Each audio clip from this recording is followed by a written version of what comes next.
How to Die Like a Seeker. You will find tons of literature and advice on how to live, but very little information is available on the topic of dying or how to conduct one's own death. As you know, we do not have a choice about whether or not to die. We can only decide about how to act or be when the time of the death is near. So, this chapter is a discussion on how to arrange situations and how to ready yourself for this important event. It's obviously not about how to kill yourself, just in case you thought so.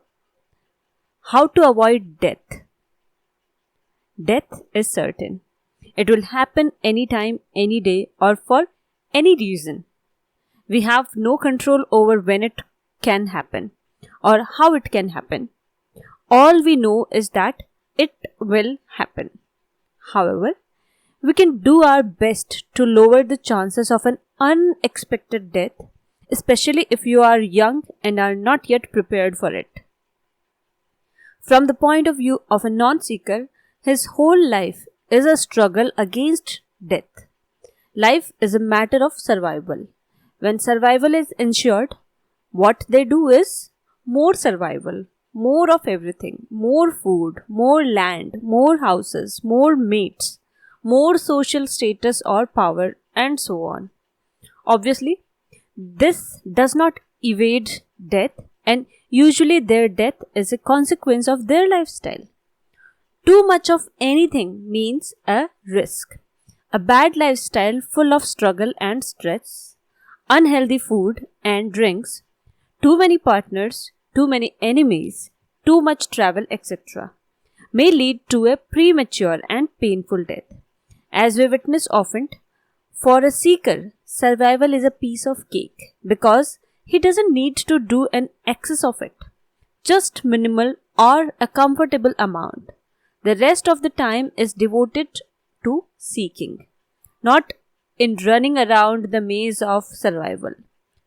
So, it is very easy for a seeker to avoid a premature death when compared to an ordinary person. Death belongs to the body, so the obvious job of a seeker is to take care of it. But it should not become an obsession. Remember, it's going to turn to dirt no matter how healthy it is, and it can happen any day. So, moderation is recommended. Knowledge is favored over body. All one needs to do is not feed it with junk, not put it in unnecessary danger, and avoid making enemies at all costs. Respect the limits of the body and keep it going naturally. Minor ills can be treated always. Major afflictions of the body can be treated when there is a good chance of prolonging a healthy life and when a cure is available. When the gains are too little compared to the hassle and pain, it's not a good strategy to prolong the life. Example, when struck with major illnesses.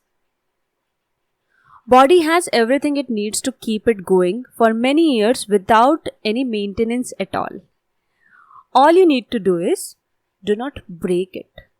Junk food, substance abuse, too little or too much exercise, too little or too much pleasure, all these acts break it down. If you avoid this, the body continues happily.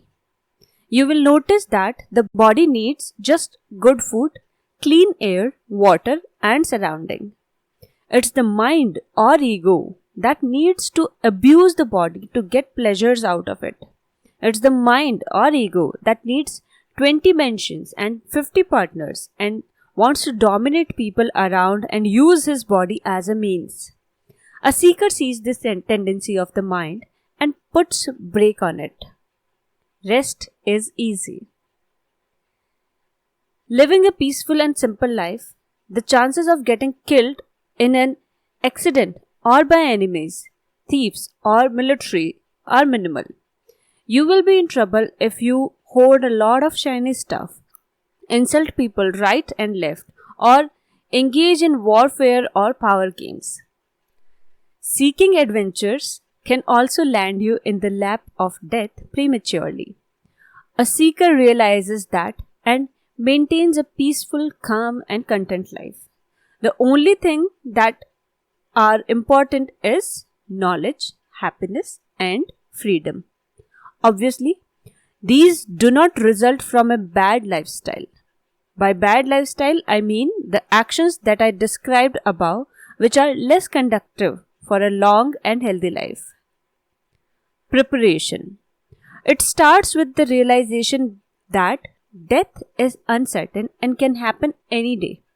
Body is a structure born out of change and hence is impermanent. It will disappear. Once you realize this, you will be detached from the body. That does not mean you will stop caring about it, only that you stop worrying about death. Obviously, we don't usually know the time of death. We have done whatever was possible to achieve a good, happy and healthy life, as discussed above. Now we need not worry. It may happen any day and it will be okay. So in essence, we are always prepared for death. It's only an event, an experience. It's not the end. Those who think it's the end, they are terrified of it. For a seeker, that's not an issue. A seeker prepares for death like one prepares for a long journey, a journey from which one may not return again. Signals that the death is near are obviously the old age or an incurable illness or some extreme disability. Sometimes, but not often, a flood, a drought, war or epidemic are signs that death can happen soon. Depending on the case and knowing that death is near, a seeker takes proper actions. If it's the old age, which will be the case if the seeker has survived everything else and which is an indicator of success, the seeker invites the old age instead of resisting it. An ordinary person resists and suffers old age because of unfulfilled desires and fears of getting old. A seeker is immune to it and welcomes it. Old age is just another state of the body. Important thing is, it won't last either. So, a seeker who has grown old gives up attachment to the body totally and hands it over to the mother nature. The body is then worn out and gets recycled. In other words, death happens naturally and painlessly. At what age one should relinquish the control of the body? That's kind of subjective question. I guess 60 years would be too early and 90 years too late. But you can guess the right time by looking at the condition of the body. Can it still walk? Can it still digest food? Can it still see or hear or think, etc.? If yes, then you can continue for some more time. If it has broken down to a state that has become too painful and cumbersome, it's time to relinquish control. Inability to stand straight or walk, inability to digest food and loss of teeth, loss of the senses of taste, sight, etc. are a clear indicator that the body does not want to continue. If you resist at this point, it will cause immense suffering, as in the case of ordinary people. This would be a sign of attachment or ignorance. So, a wise man lets it go. Sometimes, the breakdown reaches mind and there is inability to speak, think or act coherently. If you are still very aware, as a seeker would be, you would let go before it's too late.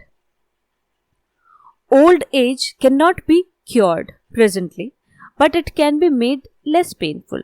So, a seeker makes it comfortable as far as the body is concerned, but let's go anyway. If you try to prolong life in this stage, it will only prolong the old age and will probably worsen it. If it's an incurable disease, a seeker would let it take over and relinquish the body as soon as he can. If it is something minor or can be cured, a seeker does that. If full health can be restored, no issue at all. But if a reasonably or okay life which makes you not depend on anyone can be restored, it's okay too. What is not okay is a life full of pain, misery, and dependency on others, which causes suffering to others also. Anyhow, such life would be very short and unproductive. So, a seeker decides to keep an unhealthy body depending on its usefulness. The goal of a seeker is knowledge. The goal is not carrying around a broken body. What if it's a natural calamity or war, etc.? Well, the first reaction of anyone, including a seeker, should be to escape it. And a seeker let go only when that is not possible. Usually, a seeker has no anchors or attachments to a place, family, or community. So, he has a ton of options and can escape very easily when compared to an ordinary person who is bounded by attachments. But when odds of survival are close to zero, a seeker would surrender his body. It's much better and elegant way to die compared to a fight, a struggle, and acts that invoke killing fellow people or suffering with a half-broken body. The calamity is your ticket here. An accident can leave your body incapable of normal functioning. A seeker would evaluate the condition. Can it be fixed? Will it remain disabled, broken, and dependent on others for the rest of the life? Is it affecting the process of seeking, etc.? And if it is too damaged to continue, a seeker will let go of it. Arranging social and personal situations. When you sense death, it's recommended that you arrange situations so that you don't need to look back, feel remorse, or leave unfinished business behind. So, for example, if you have relatives, dependents, or a partner, it's time to detach completely. If you have property, money, or stuff, it's time to dispose it of or hand it over to whomsoever you think is worthy of it. Arrange for dependents. Well, why are there any dependents at all? A seeker has none usually. But in case you have any, never leave them on streets. You will find that family members and friends will urge you to continue living. They will force feed you or whatnot. They will suspend you with all sort of drips, and cocktails of medicines will be pushed into the body. This will prolong the suffering, pain, and the not so well situation. Well, that's bad. Why do you still have such relatives? It's okay, happens. You made a mistake. You did not detach yourself or distance yourself from social situations. To avoid this state of affair, it's best to move to a place where friends and relatives cannot trouble you. As soon as you sense the death knocking, example, an ashram or monastery. Not any kind of it. One where people understand that what death is and will make it easier for you instead of ruining it. If you have hoard of money or property by luck or mistake, now is the time to get rid of it. Donate it away to worthy people or causes. Clean up everything in advance because no one will be left to do it after death. If you have unfinished businesses, finish it now or drop the plans. You want to live without a to-do list, best to travel light. Do not start printing invitation letters to all, inviting them on the occasion of your death. It is a personal affair. Even you are not needed there. It's not wise to advertise that you are going to die and are preparing for it. It will attract unwanted attention. And remember, there are people who, when they come to know of it, can try to ruin it for you by trying to keep you alive by hook or crook. It's their love and compassion that they want you to drag your body along forever. But from your point of view, It's just deep ignorance. By keeping your affairs private and silent, you ensure that nothing goes wrong at the time of death, and it happens just as you planned. Why take so much trouble? Some may argue that treating death so nicely and giving it so much importance is unnecessary. Death is only an illusion. So, how does it matter if it happens in a certain way? And why do I think that I have so much control and can arrange stuff down to that last detail? Remember that it can all happen in next second. So, no, I'm not under the delusion of total control. All we can do is be ready for it. Death is not the end. It's a beginning for a new experience. And if you have plans, if you have a path, you want your new experiences to be aligned to your goals. A seeker can make it easy by minor arrangements and by letting go rather than sticking around in a bad situation, just waiting for a painful death. Not only that, your progress can be hindered if you leave things behind that can become hurdles in your path. The last line is the essence of it. Nothing more needs to be said. If you are a seeker, control over situations and actions is not your main concern. Your path is your main concern. So, everything you do in regards to your death is to make your onwards journey easy and fast. It's a natural happening, a letting go in an elegant fashion. Thank you.